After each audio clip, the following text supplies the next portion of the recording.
कई दफ़ा आपने देखा होगा कि कुछ महिलाओं में उनके चेहरे पर, उनके बॉडी पे यानी उनके बैक पे, उनके चेस्ट पे, उनके पेट पे अनवांटेड जो हेयर ग्रोथ होती है वो होना शुरू हो जाती है। जैसे कि पुरुषों में जैसे बाल आते हैं उस तरह से उनके फेस पे उनको मोटे और काले बाल उगना शुरू हो जाते हैं। जो कंडीशन है इस कंडीशन को बोलते हैं हायरसुटिज़म। दोस्तों यह जो कंडीशन है महिलाओं के लिए काफ़ी स्ट्रेसफुल, काफ़ी तनाव भरी कंडीशन हो जाती है और वो इतना कॉन्फिडेंट फील नहीं करती है और वह थोड़ा-सा अवसाद में भी चली जाती है। आज का जो ये वीडियो है काफ़ी इंपॉर्टेंट वीडियो है क्योंकि आज की इस वीडियो में मैं आपको जानकारी दूंगा कि आखिर जो हायरसुटिज्म या जो अनचाहे जो बालों की ग्रोथ हो जाती है शरीर पे, उसके क्या कारण होते हैं, क्या इसके साइन और सिम्टम हैं और इसके साथ साथ ही होम्योपैथी में क्या बेस्ट ट्रीटमेंट अवेलेबल है कि आपको इसमें इस तरह की जो कंडीशन हो गई है उससे आप निजात पा सकें। मैं डॉक्टर कुलदीप जांगिड़ जोधपुर में होम्योपैथी कंसल्टेंट हूँ। एक बार फिर से आपका अपने YouTube channel doctor Kuldeep Jangid homeopathy में हार्दिक स्वागत करता हूँ। अगर हम बात करें इसके लक्षण की, ऐसे कौन से लक्षण है जो कि देखने को मिलेंगे कि उससे पता चल सके कि हायरसुटिज्म तो नहीं है, इसमें बड़ा ही सिंपल है। सबसे पहले तो जो देखने से पता चलता है कि महिलाओं में अगर चेहरे पर, उनके अपर लिप्स पे, उनकी ठोड़ी पे, उनके गालों पर अगर मोटे और काले बाल उगना शुरू हो गए और उसको अगर वो हटाते हैं तो वापस से वो इतने ही मोटे और काले बाल वापस से चले आते हैं। उसके साथ साथ ही उनके चेस्ट पे उनको अनवांटेड ये इस तरह की जो हेयर ग्रोथ हो रही है वो मोटे और काले बाल वहाँ पे भी उनको आने लग गए, उनके पेट पे आ गए, उनके बैक में आ गए, उनकी जो निप्पल वाला एरिया होता है उस निप्पल वाले एरिया में आ गए। इसके अलावा उनकी जो थाइज है, थाइज पे इनर थाइज वाले जो एरिया है वहाँ पर उनको देखने को मिल रहे हैं, या उनके हाथों पे और पैरों पे मोटे मोटे बाल आ गए हैं पुरुषों की तरफ। इस तरह की जो कंडीशन देखने को मिलती है या इंडिकेट करती है कि आपको हायरसुटिज्म हो सकता है। इसके साथ साथ ही हायरसुटिज्म के साथ में और भी कुछ सिम्टम है जो कि देखने को मिलते हैं, क्योंकि यह जो कंडीशन है यह हार्मोनल इम्बैलेंस की वजह से होती है।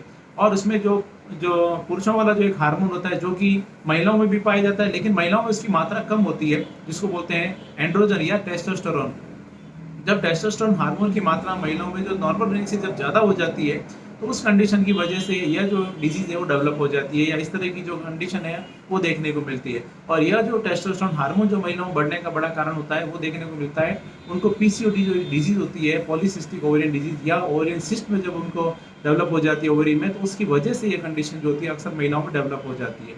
और इसकी वजह से उनमें मेंसेस से उनको काफ़ी इरेगुलरिटी देखने को मिलेगी। हायरसुटिज्म यानी अनवांटेड हेयर ग्रोथ के साथ साथ उनके मेंसेस इरेगुलर हो सकते हैं। हो सकता है कुछ फीमेल्स होती हैं उनमें मेंसेस उनको आए ही नहीं, काफ़ी लंबे-लंबे समय बाद में उनको वापस से मेंसेस आते हैं, या इसके साथ-साथ उनको कुछ उनमें इनफर्टिलिटी जो होती है वो भी डेवलप हो सकती है, उनमें संतानहीनता उनको की वो शिकार हो सकती है।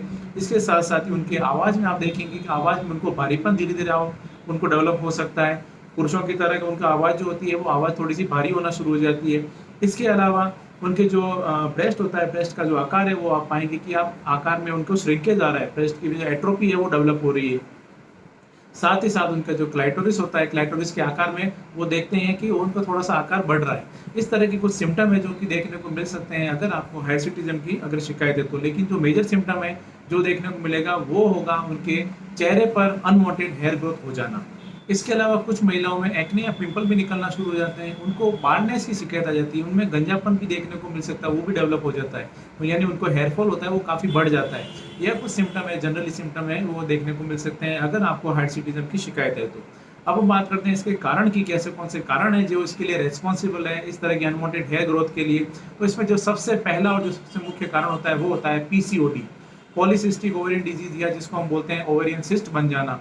यह जो कंडीशन होती है उसकी वजह से उनमें हार्मोनल इम्बैलेंस हो जाता है और जो एंड्रोजन है जैसा कि मैंने बताया था वो उसकी जो मात्रा होती है वो बढ़ जाती है। एक्चुअली होता क्या है कि पुरुष हो चाहे महिला हो, इन दोनों में दोनों तरह के पुरुषों वाले भी हार्मोन होंगे और महिलाओं वाले भी हार्मोन होंगे। लेकिन पुरुषों में महिलाओं वाले हार्मोन जो होते हैं वो कम होंगे, पुरुषों वाला हार्मोन ज़्यादा होगा जिसको बोलते हैं टेस्टोस्टेरोन। और महिलाओं में महिलाओं वाले हार्मोन ज़्यादा होंगे और जो पुरुषों वाला हार्मोन है वो थोड़ा-सा कम होगा।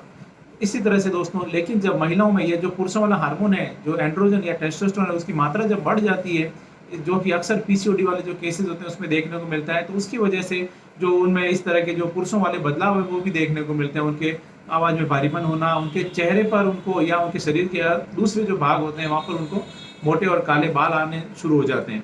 दोस्तों यह इसका सबसे बड़ा कारण होता है और उसकी वजह से उनको इनफर्टिलिटी की शिकायत भी हो जाती है। दूसरा जो बड़ा कारण होता है वो होता है एड्रिनल ग्लैंड में कोई तरह का विकार हो जाना। और उसकी वजह से जो कॉर्टिसोल हार्मोन होता है, हार्मोन का जो लेवल होता है वो बढ़ जाता है, तो उसकी वजह से भी यह जो कंडीशन है वो डेवलप हो जाती है। इसके साथ-साथ ही अगर उनको कोई लंबे समय से स्टेरॉइड थेरेपी चली है, तो वह भी एक बड़ा कारण बन सकता है महिलाओं में इस तरह की जो ओवरग्रोथ, जो बालों की है, अनवांटेड हेयर ग्रोथ है वो होने का। अगर एड्रिनल ग्लैंड में या आपकी पिट्यूटरी ग्लैंड में अगर कोई तरह का ट्यूमर डेवलप हो जाता है, तो उसकी वजह से भी ये कुछ हार्मोनल इम्बैलेंस हो जाने के कारण भी ये जो कंडीशन है वो डेवलप हो सकती है। इसके अलावा जैसे-जैसे एज बढ़ती है, एज बढ़ने के साथ-साथ ही इस तरह के जो चांसेस होते हैं, हायरसिटी में जो शिकायत होती है वो बढ़ने के चांसेस बढ़ जाते हैं। साथ ही साथ मेनोपॉज़ की जो एज आ जाती है, आफ्टर मेनोपॉज़ यानी जब महिलाओं में माहवारी रुक जाती है, बंद हो जाती है, उसके बाद में कुछ हार्मोनल चेंजेस आते हैं, उसकी वजह से भी ये हायरसिटिज़म जो है या अनवांटेड हेयर ग्रोथ है वो बॉडी में होना शुरू हो जाती है। इसके साथ-साथ अगर महिलाओं में इंसुलिन की जो मात्रा है, वो अगर इंसुलिन की मात्रा जो अगर बढ़ रही है, इंसुलिन हार्मोन की मात्रा बढ़ रही है, तो वह भी कहीं न कहीं कारण बन सकता है इस तरह की हेयर ग्रोथ का। साथ ही साथ टाइप 2 डायबिटीज़ है अगर, तो वह भी कारण बन सकता है महिलाओं में इस तरह की हेयर ग्रोथ का। या इसके कुछ मुख्य मेजर कॉज़ होते हैं। इसके अलावा अगर महिलाओं में एंडोमेट्रियोसिस है, एंडोमेट्रियोसिस जो कंडीशन होती है, उसमें दी जाने वाली कुछ दवाओं की वजह से भी ये जो कंडीशन है वो डेवलप हो सकती है। दोस्तों, एंडोमेट्रियोसिस क्या है और इसके साथ-साथ ही अगर पीसीओडी क्या है, इन सब टॉपिक्स के लिए भी मैंने अलग से वीडियो बना रखे हैं, आप चाहें तो मेरे चैनल पे जाकर देख सकते हैं। और एंडोमेट्रियोसिस और पीसीओडी में दोनों में ही होम्योपैथी में बहुत ही अच्छी-अच्छी मेडिसिन अवेलेबल होती है, जिनके कि बहुत ही चमत्कारिक रिजल्ट्स देखने को मिलते हैं। दोस्तों, इसके अलावा एक और कंडीशन होती है जिसको बोलते हैं इडियोपैथिक हायरसिटिज़म, यानी पर्टिकुलर जब किसी डिजीज़ की वजह से नहीं हो रही है, कोई ऐसा पर्टिकुलर डिजीज़ कंडीशन नहीं है, लेकिन फिर भी अनवांटेड हेयर ग्रोथ हो रही है, तो वह इडियोपैथिक हायरसिटिज़म कहलाता है। दोस्तों, अगर रिस्क फैक्टर की हम बात करें, तो रिस्क फैक्टर में अगर देखा जाए तो अगर जिन महिलाओं में मोटापा अगर ज़्यादा रहता है, अगर वो ओबेसिटी है, तो वह महिलाएँ इसमें उनको अक्सर ये प्रॉब्लम है वो डेवलप हो सकती है। उसके अलावा अगर महिलाओं में अगर फैमिली हिस्ट्री है, उनके परिवार में आनुवंशिकता है अगर, यानी उनकी माताजी को अगर इस तरह की कंडीशन है या उनकी सिस्टर को इस तरह की कंडीशन है, तो वह उनको भी आगे जाकर ये कंडीशन है वो डेवलप हो सकती है। इसके अलावा अगर महिलाओं का कोलेस्ट्रॉल लेवल अगर हाई रहता है, तो उन महिलाओं में भी ये कंडीशन आगे जाकर डेवलप हो सकती है। इसके कुछ रिस्क फैक्टर होते हैं जो कि आगे जाकर उनमें ये कंडीशन को डेवलप कर सकते हैं। इस तरह की जो कंडीशन होती है उसमें जब आप डॉक्टर के पास जाएँगी, तो डॉक्टर आपके प्रॉपर आपकी केस टेकिंग करते हैं, आपके सारे सिम्पटम जानने की कोशिश करेंगे, आपको उसके साथ-साथ आपको मेंसेस से रिलेटेड क्या कुछ अगर प्रॉब्लम आ रही है तो वो जानने की कोशिश करेंगे, मैक्सिमम सिम्पटम लेने की कोशिश करेंगे, उसके अनुसार ही कुछ टेस्ट करवा के देखते हैं। जैसे कि इसमें जो कुछ कॉमन टेस्ट हैं, जैसे कि आपका टेस्टोस्टेरोन लेवल चेक करा के देखा जा सकता है। इसके अलावा DHEA एक हार्मोन टेस्ट होता है, वो भी करवा के देखा जा सकता है। साथ ही साथ आपका अल्ट्रासाउंड करवा के देखा जा सकता है यूएसजी एब्डोमेन की, कहीं आपको पीसीओडी की शिकायत तो नहीं है। इसके अलावा आपके प्रोलैक्टिन हार्मोन जो होता है, हार्मोन की जांच करा के देखी जा सकती है कि कहीं आपकी पिट्यूटरी ग्लैंड में कोई तरह का ट्यूमर तो डेवलप नहीं हो रहा है। और ऐसा उनको कुछ डाउट लगता है, अगर प्रोलैक्टिन की मात्रा बढ़ी हुई आती है, तो हो सकता है आपको ब्रेन का सीटी स्कैन या एमआरआई भी करवा के देखा जाए। यह कुछ टेस्ट होते हैं। इसके अलावा और भी उनको ज़रूरत के हिसाब से और भी जो आपके डॉक्टर है वो टेस्ट करवा के देख सकते हैं। लेकिन दोस्तों, अगर इस तरह की जो कंडीशन डेवलप हो गई है, तो मैं आपको सजेशन दूंगा एक बार आप होम्योपैथी जरूर लें। होम्योपैथी में इस तरह की जो कंडीशन होती है उसमें बहुत ही अच्छे मेडिसिन अवेलेबल है, जिसके कि बहुत ही चमत्कारी रिजल्ट देखने को मिलते हैं। जरूरत है थोड़ा सा पेशेंस के साथ में इसमें ट्रीटमेंट लेने की, क्योंकि यह जो कंडीशन है, यह टाइम टेकिंग कंडीशन है, आपको इसमें समय लग सकता है। इसलिए आपको पेशेंस बहुत जरूरी है होम्योपैथी में इस तरह की जो कंडीशन है उसको ठीक करने के लिए। दोस्तों, अगर आपको इस तरह की कंडीशन है, तो इसमें कुछ काम में लिए जाने वाले मुख्य होम्योपैथी मेडिसिन हैं, जिसके बारे में हम यहाँ पे चर्चा करेंगे, जो कि अगर आप लेती हैं तो बहुत अच्छे रिजल्ट्स देखने को मिलते हैं। उसमें जो सबसे पहली और मुख्य मेडिसिन है जिससे आपको ट्रीटमेंट स्टार्ट करना होता है, वह इसमें थूजा 1 है। थूजा 1M को आपको 3 बूंद डायरेक्ट जीभ पर 15 दिन में केवल एक बार आपको इसमें काम में लेना होता है। यानी आपने मान लीजिए 1 तारीख को आपने अगर 3 बूंद डायरेक्ट टंग पर अगर मॉर्निंग में लिया है, तो नेक्स्ट आपको 15 दिन बाद में आपको वापस इसको रिपीट करना होता है 3 बूंद डायरेक्ट टंग पर। इस तरह से 15 दिन में एक बार थूजा 1M को डायरेक्ट टंग पर लेना है 3 बूंद। नेक्स्ट जो मेडिसिन है वो है REPL की एक पेटेंटेड मेडिसिन है, जिसका कि नाम है REPL 53, जिसका कि नाम ही हायरसिटिज़म ड्रॉप है। इसके कि बहुत अच्छे रिजल्ट देखने को मिलते हैं इस तरह की जो कंडीशन है उसमें।